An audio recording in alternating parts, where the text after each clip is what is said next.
আসসালামু আলাইকুম, আমি তফসির আহমেদ। ওয়েলকাম টু আমাদের ক্লাসরুম। আজকের পর্বে আপনাদের সাথে আলোচনা করব অ্যাডজাস্টিংয়ের খুবই গুরুত্বপূর্ণ একটি পার্ট, অর্থাৎ অ্যাডজাস্টেড আনঅ্যাডজাস্টেড ট্রায়াল ব্যালেন্স থেকে আমরা অ্যাডজাস্টিং করব। ইতিপূর্বে আমি তিনটি পর্ব আলোচনা করেছি। ওইখানকার পর্বতে আলোচনা করেছি শুধু ট্রানজ্যাকশনাল অ্যাডজাস্টিংগুলো কীভাবে দিতে হয়, অথবা trial balance plus additional information থাকলে কীভাবে দিতে হয়। আজকের পর্বে আমি দেখাবো unadjusted trial balance and adjusted trial ব্যালেন্সের পার্থক্য থেকে কীভাবে অ্যাডজাস্টিং দিতে হয়। খুবই গুরুত্বপূর্ণ একটি পার্ট, পরীক্ষায় অহরহ এসে থাকে এই প্রবলেমটি। অনেক স্টুডেন্ট প্রবলেম ফেস করে, অনেকে আমাকে বলেছে এই প্রবলেম সংক্রান্ত আমি ম্যাথ দেওয়ার জন্য। সো আজকে আমি এই ম্যাথটি আলোচনা করব। আশা করি যারা এই ম্যাথটি প্রথম থেকে শেষ পর্যন্ত আমার সাথে করবে তার অবশ্যই এই টপিকটা সম্পর্কে ধারণা হয়ে যাবে। ইভেন এরকম অঙ্ক আসলে এক্সাম হলে দিতে পারবে সুন্দরভাবে। সো আমি কিছু টিপস অ্যান্ড টেকনিক্স দিব, ইজি কিছু টিপস অ্যান্ড টেকনিক্স দিব, এগুলো অ্যাপ্লাই করলে সহজে আমরা করতে পারবো। So let's get started. So এখানে আমাদের তথ্য দেওয়া আছে problem 4, the following is the adjusted and unadjusted trial balance of Ahmed company as on December 2020। So এখানে একটা আনঅ্যাডজাস্টেড ট্রায়াল ব্যালেন্স দেওয়া আছে, একটা অ্যাডজাস্টেড ট্রায়াল ব্যালেন্স দেওয়া আছে।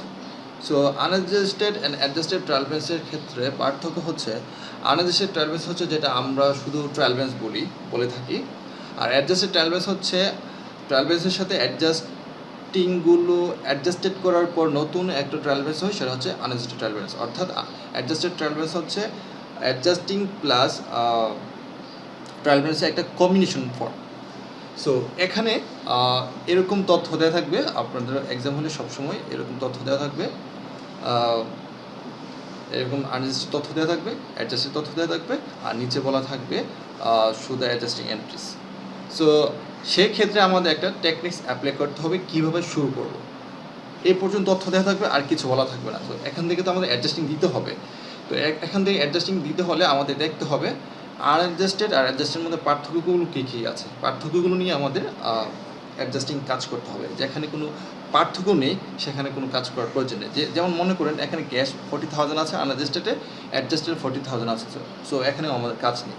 কিন্তু অ্যাকাউন্ট রিসিভেবল দেখেন এখানে 7,000 আছে, এখানে 9,000 আছে, তার মানে এখানে কিছু একটা কাজ আছে। তার মানে অ্যাকাউন্ট রিসিভেবল আগে ছিল 7,000 হয়েছে 9,000, তার মানে 2,000 বেড়েছে। তারপর প্রিপেড ইন্স্যুরেন্স এখানে 6,500 ছিল, এখানে 3,000 হয়েছে, তার মানে কিছু কমেছে, কিছু ইম্প্যাক্ট পড়েছে। তো এইভাবে আমরা কীভাবে শুরু করব সেটা আমি বলে নিচ্ছি। প্রথমে আমরা নিচ থেকে শুরু করব, নিচ থেকে, অর্থাৎ নিচ থেকে শুরু করলে আমাদের সলিউশনটা সহজ হবে।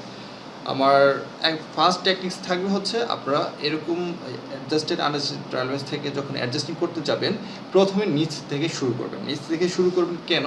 নিচ থেকে সহজে ডাটাগুলো উপস্থাপন থাকে সহজভাবে, তো সহজভাবে আমরা সলিউশন দিতে পারবো। দেখুন প্রথম বলা আছে ইন্স্যুরেন্স এক্সপেন্সেস, দেখেন আনঅ্যাডজাস্টেডে নেই, অ্যাডজাস্টেডে আছে 3,500, মানে ডেবিট পাশে আছে। তার মানে বুঝতে হবে ইন্স্যুরেন্স এক্সপেন্স নতুন করে হয়েছে, আগে ছিল না, নতুন করে হয়েছে। তাহলে ইন্স্যুরেন্স এক্সপেন্স নামে একটা অ্যাডজাস্টিং এন্ট্রি দিতে হবে। অর্থাৎ কোন পাশে, এখানে বলে আছে কিন্তু ইন্স্যুরেন্স এক্সপেন্স ডেবিট পাশে আছে। তো ইন্স্যুরেন্স এক্সপেন্স যখন ডেবিট থাকে আমরা ক্রেডিট কী করব? প্রিপেড ইন্স্যুরেন্স করব। অর্থাৎ ইন্স্যুরেন্স এক্সপেন্স যত টাকা ডেবিট হয়েছে ক্রেডিট তো ততই হবে। তো 3,500 টাকা insurance expense debit, prepaid insurance credit. এটা প্রমাণ আমি দেখিয়ে দিচ্ছি, এখানে ডেবিট আছে। আর ইন্স্যুরেন্স কমেছে, দেখেন আগে 3,500 ছিল, হয়ে গেছে তো 3,000, তার মানে 3,500 টাকা কমে গেছে। তো আমরা এই ইন্স্যুরেন্স এক্সপেন্সের জন্য একটা জার্নাল দিব, insurance expense debit, prepaid insurance credit. First adjusting journal হবে insurance expense debit, prepaid insurance credit 3,500 to adjust prepaid insurance. First আমরা অ্যাডজাস্ট এন্ট্রি দিয়েছি। তারপর আছে দেখেন ইন্টারেস্ট এক্সপেন্স, আগে ছিল না, নতুন করে হয়েছে। তো ইন্টারেস্ট এক্সপেন্স ডেবিট থাকা মানে আপনার ইন্টারেস্ট এক্সপেন্স ডেবিট থাকা মানে ইন্টারেস্ট পেয়েবল ক্রেডিট থাকতে হবে বা থাকবে। তো ইন্টারেস্ট এক্সপেন্স ডেবিট আছে, আমাদের খুঁজে নিতে হবে ইন্টারেস্ট পেয়েবল এখানে আছে, দেখেন ক্রেডিট পাশে আছে 1,000 interest expense debit, interest payable credit, আগে ছিল না, নতুন করে হয়েছে। তার মানে কি নতুন করে আমার ইন্টারেস্ট এক্সপেন্স ডেবিট করতে হবে আর ইন্টারেস্ট পেয়েবল ক্রেডিট করতে হবে। সেকেন্ড জার্নাল হবে interest expense debit, interest payable credit 1,000 to adjust interest expenses. তারপর আমরা যদি উপরের দিকে যাই, সাপ্লাই এক্সপেন্স আগে ছিল না, নতুন করে হয়েছে। তার মানে সাপ্লাই এক্সপেন্স ডেবিট পাশে আছে, আর সাপ্লাই এক্সপেন্সের সাথে আমরা জানি সাপ্লাই ক্রেডিট হয়। তো এখানে আমার সাপ্লাই এক্সপেন্স ডেবিট আছে 3000। দেখেন সাপ্লাইস আগে ছিল 5000, হয়ে গেছে কত 2000। দ্যাট মিনস 3000 কমে গেছে সাপ্লাইস। তো আমাদের সাপ্লাই এক্সপেন্স ডেবিট করতে হবে 3000, সাপ্লাইস ক্রেডিট করতে হবে 3000। সো আমার থার্ড যে জার্নালটা হবে supply expense debit supplies credit 3000 to adjust supplies expenses. তারপর দেখেন সার্ভিস রেভিনিউ আগে ছিল না, নতুন করে বেড়েছে 2000 টাকা। সার্ভিস রেভিনিউ বাড়তে পারে দুইভাবে, একটা বাড়তে পারে হচ্ছে অ্যাকাউন্ট রিসিভেবলের সাথে, আর একটা বাড়তে পারে হচ্ছে আনআর্নড সার্ভিস রেভিনিউর সাথে।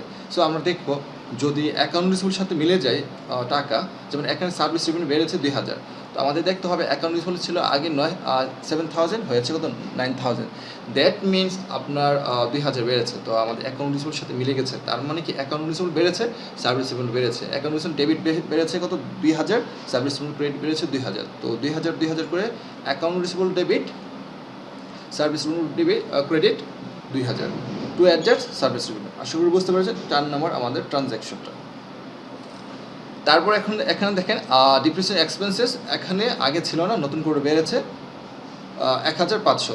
ডিপ্রিসিয়েশন এক্সপেন্সের জন্য আমাদের অল দ্য টাইম একটাই জানা হয় depreciation expense debit, accumulated depreciation credit. আপনারা একটু দেখুন, আগে অ্যাকুমুলেটেড ডিপ্রিসিয়েশন ছিল না, এখানে কোনো ছিল না, নতুন করে বেড়েছে 1500। তো আমরা 1500 জন্য জানাল দিব depreciation expense debit, accumulated depreciation credit 1500 to adjust depreciation expenses. That you understand. Then তারপর আমরা আরও উপর দিকে যাব, স্যালারি এক্সপেন্সেস আগে ছিল না, নতুন করে বেড়েছে 2000। তো স্যালারি এক্সপেন্সেস 2000 বেড়েছে, মানে আমাদের স্যালারি এক্সপেন্স ডেবিট করতে হবে 2000, আর স্যালারি পেয়েবল আছে কিনা আমাদের খোঁজ করে নিতে হবে। দেখেন এখানে স্যালারি পেয়েবল আগে ছিল না, নতুন করে বেড়েছে 2000। তার মানে এটার জন্য আমাদের জানা দিতে হবে স্যালারি এক্সপেন্স ডেবিট আর স্যালারিস পেয়েবল ক্রেডিট। সো আমরা জানা দিয়েছি salary expense debit 2000, salary payable credit 2000 to adjust salary expenses. তো দ্যাট ইউ আন্ডারস্ট্যান্ড। তারপর আমরা আরও উপরের দিকে যাব। তো স্যালারি এক্সপেন্সের পরে তারপর আছে আমাদের রেন্ট রেভিনিউ। রেভিনিউ কোনো ইম্প্যাক্ট পড়ে নাই, আগে ছিল 2000, এরপর হয়েছে 2000, কোনো ইম্প্যাক্ট পড়ে নাই। তারপর আরও একটু পরে দিকে যাব, ড্রয়িং। তারপর দেখেন ড্রয়িংয়ে কোনো ইম্প্যাক্ট পড়ে নাই। তারপর আছে unearned rent revenue. Unearned rent revenue আছে আমাদের 5500, হয়ে গেছে কত 1000। সরি, আমার একটু ভুল হয়েছে এখানে। আমাদের রেন্ট রেভিনিউ আছে কত 1500 আগে ছিল না। ডিপ্রিসিয়েশন এক্সপেন্স 2000 তো ছিল, এর আগে পূর্বে সরি ডিপ্রিসিয়েশন 1500 ছিল, স্যালারি এক্সপেন্স 2000, তারপর হচ্ছে রেন্ট রেভিনিউ হচ্ছে আমাদের 1500। তো রেন্ট রেভিনিউ আগে ছিল না, নতুন করে বেড়েছে। তো রেন্ট রেভিনিউ যেহেতু বেড়েছে, তাহলে রেন্ট রেভিনিউ ক্রেডিট আছে আমাদের, রেন্ট রেভিনিউ ক্রেডিট করতে হবে। এটার সাথে আমাদের দেখতে হবে অ্যাকাউন্ট রিসিভেবল আছে কিনা, যেহেতু অ্যাকাউন্ট রিসিভেবলের সাথে আমার ইম্প্যাক্ট পড়েই গেছে, আর কোনো কাজ হবে না। দ্যাট মিনস আমাদের দেখতে হবে আনআর্নড রেন্ট রেভিনিউ আছে কিনা। সো আমাদের এখানে রেন্ট রেভিনিউ আছে ক্রেডিট 1500, নতুন করে আগে ছিল না, নতুন করে হয়েছে 1500। আর আনআর্নড রেন্ট রেভিনিউ আগে 5500 ছিল, হয়ে গেছে কত কমে গেছে 1500। তার মানে আনআর্নড রেন্ট রেভিনিউ আমাদের আগে ক্রেডিট পাশে 5500 ছিল, এখন ক্রেডিট পাশে আছে হচ্ছে 4000। তার মানে কি 1500 আনআর্নড রেন্ট রেভিনিউ ডেবিট করতে হবে, আর 1500 রেন্ট রেভিনিউ ক্রেডিট করতে হবে। So last but not the least, এর জন্য আমাদের জার্নাল দিতে হচ্ছে unearned rent revenue debit, rent revenue credit 1500 to adjust rent revenue earned. So এই হচ্ছে আমাদের জার্নালগুলো ছিল। এখন বলতে পারো আমি কীভাবে শেষ করেছি, আর কি হবে না? হ্যাঁ, হবে না। একটু লক্ষ্য করে দেখুন, ড্রয়িং 2000 ছিল 2000, কোনো পরিবর্তন হয় নাই। ক্যাপিটালে আগে ছিল 70,000 পরিবর্তন হয় নাই। আনআর্নড রেন্ট রেভিনিউ আমার জানা দিয়েছি, ইন্টারেস্ট পেবলের জানা হয়ে গেছে, সেলস পেবলের জানা হয়ে গেছে। অ্যাকাউন্ট পেবল আগে 15,000 ছিল, 15,000 আছে। নোট পেবলের আগে 30,000 ছিল, 30,000 আছে। এখন ডিপ্রিসিয়েশন আগে ছিল না, আমাদের জানা হয়ে গেছে ডিপ্রিসিয়েশনে। ইকুইপমেন্টে আগে যা ছিল তাই। তারপর সাপ্লাইসে আমাদের জানা হয়ে গেছে, ইন্স্যুরেন্সে আমাদের জানা হয়ে গেছে, অ্যাকাউন্ট পেয়েবল রিসিভেবলের জানা হয়ে গেছে, তারপর আমাদের ক্যাশও জানা হয়ে গেছে। সো সকলগুলো জানা হয়ে গেছে। সো আর আমাদের জানার প্রয়োজন পড়বে না। এই ছিল আমাদের 7টি জার্নাল। সো আশা করি বুঝতে পেরেছেন কীভাবে করতে হয়। প্রথমত আমাদের জাস্ট একটা জাস্ট ট্রায়াল ব্যালেন্সটি সুন্দর করে পড়তে হবে, নিচ থেকে শুরু করলে সহজ হয়। আপনি প্র্যাকটিস করতে পারেন নিচ থেকেই, আমার মতে আমি মনে করি নিচ থেকে শুরু করলে আপনার জন্য বেটার হবে।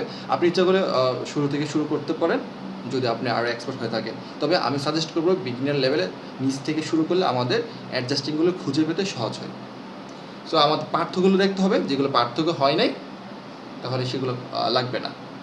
So hope that you understand. এতক্ষণ সাথে থাকার জন্য ধন্যবাদ। পরবর্তী ভিডিওর আমন্ত্রণ জানিয়ে এখানে শেষ করছি। স্টিল নাও আমার চ্যানেল যদি সাবস্ক্রাইব করে না থাকেন অবশ্যই সাবস্ক্রাইব করে নেবেন, আর পাশে থাকা বেল আইকনটি ক্লিক করে রাখবেন যাতে করে পরবর্তী ভিডিও আপলোড দেওয়ার সাথে সাথে নোটিফিকেশন পেয়ে যান। এছাড়া আমাদের সাথে কানেক্টেড হতে আমাদের Facebook link, group link, page link দেওয়া থাকবে, অবশ্যই আপনারা আমাদের সাথে কানেক্টেড হতে পারেন। কোন টপিকের উপর আমাদের পরবর্তী ভিডিও আপনি চাচ্ছেন বা চান অবশ্যই আমাদের কমেন্টে জানাতে পারেন, অথবা ওভার দ্য ট্যাক্সে আমাদের জানাতে পারেন। সেই পর্যন্ত প্র্যাকটিস করতে থাকেন। Thank you.